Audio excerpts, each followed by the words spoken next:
Bidadi township ವಿರೋಧಿಸಿ JDS ಪಾದಯಾತ್ರೆ ವಿಚಾರವಾಗಿ ಈಗ ಬೆಂಗಳೂರಲ್ಲಿ ಜೆಡಿಎಲ್ಪಿ ನಾಯಕ ಸುರೇಶ್ ಬಾಬು ಪ್ರತಿಕ್ರಿಯೆಯನ್ನು ನೀಡಿದ್ದಾರೆ.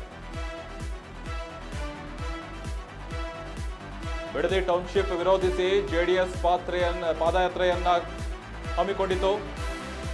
ಅದರೀಗ ಬೆಂಗಳೂರಲ್ಲಿ ಜೆಡಿಎಲ್ಪಿ ನಾಯಕರಾದಂತಹ ಸುರೇಶ್ ಬಾಬು ಪ್ರತಿಕ್ರಿಯೆಯನ್ನು ನೀಡಿದ್ದಾರೆ.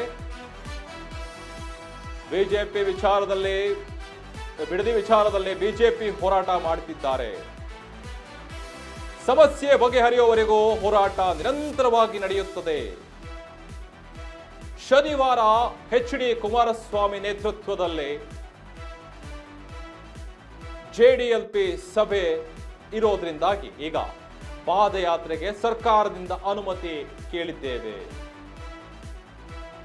ಜೆಡಿಎಲ್ಪಿ ಸಭೆ ಪಾದಯಾತ್ರೆ ರೂಪುರೇಷೆ ನಿರ್ಧಾರವಾಗಿತ್ತು. ಅದರ ಅಡಿಯಲ್ಲಿ ಈಗ ಬೆಂಗಳೂರಲ್ಲಿ ಜೆಡಿಎಲ್ಪಿ ನಾಯಕ ಸುರೇಶ್ ಬಾಬು ಹೇಳಿಕೆಯೊಂದನ್ನು ನೀಡಿದ್ದಾರೆ. ಟೌನ್ಶಿಪ್ ಬಗ್ಗೆ ಈಗಾಗಲೇ ಹೋರಾಟ ನಡೀತಾನೆ ಇದೆ.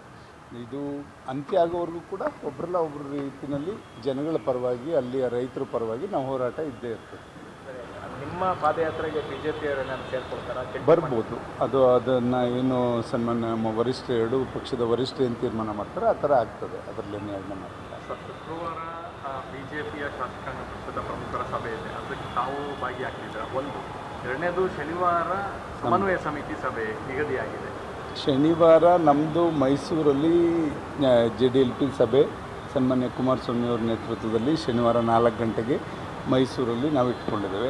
ಅಲ್ಲಿ ಮುಗಿಸ್ಕೊಂಡು ನಾವು ಅಲ್ಲಿಂದ ಭಾನುವಾರ ಬೆಳಗ್ಗೆ ಚಾಮುಂಡಿ ಬೆಟ್ಟ ದರ್ಶನ ಮುಗಿಸ್ಕೊಂಡು ನಾವು ಪಾದಯಾತ್ರೆಗೆ ಹೋಗುವಂಥದ್ದು ಒಂದು ಪ್ಲಾನಿಂಗು ನಾವು ಮಾಡಿಕೊಂಡಿದ್ದೇವೆ. ಸನ್ಮಾನ್ಯ ಕೇಂದ್ರ ಸಚಿವರು, ನಮ್ಮ ಅಧ್ಯಕ್ಷರಾದಂಥ ಕುಮಾರಸ್ವಾಮಿಯವರ ಮುಂದಾಳತ್ವದಲ್ಲಿ.